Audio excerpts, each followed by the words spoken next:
Zdravím vás tipéri, dnes je útorok 24. októbra a vy počúvate tipérsky Goalcast, magazín o zodpovednom tipovaní a kurzových stávkach. Najskôr si zrekapitulujeme včerajšok a potom vám prezradím, ktorý zápas považujem za dnešný top. Goalcast sme rozbehli úspešným tipom zo severu Európy.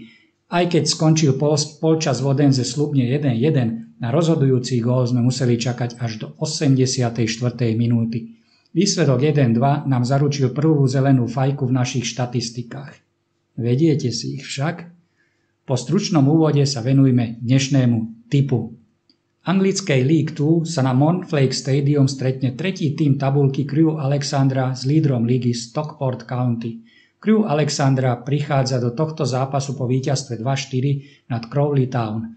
Crewe Alexandra v poslednej dobe hrala samé zaujímavé zápasy, ktoré boli typické vysokým počtom gólov. Ich posledných 6 zápasoch padlo dokopy 25 gólov, čo je v priemere 4,17 gólu na zápas, pričom 13 z nich strelili oni sami. Stockport County príde do tohto duelu tiež po víťazstve 3-2 v League 2 nad Grimsby Town. Zápasy, v ktorých hral Stockport County, boli gólovo produktívne s celkovým počtom 20 gólov ich posledných 6 zápasoch, čo je v priemere 3,33 gólu na zápas. Tretinu týchto gólov strelili ich súperi. Táto tendencia však dnes nemusí byť zachovaná, pretože predsa len Crewe Alexandra je mančaft, ktorý je veľmi silný na domácej pôde. Čo sa týka zranení, obaja tréneri hlásia plný stav, nemajú žiadneho zraneného ani chorého hráča.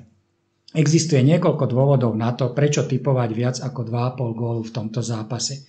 Crewe strelilo 2 alebo viac gólov v 12 z ich posledných 13 zápasoch.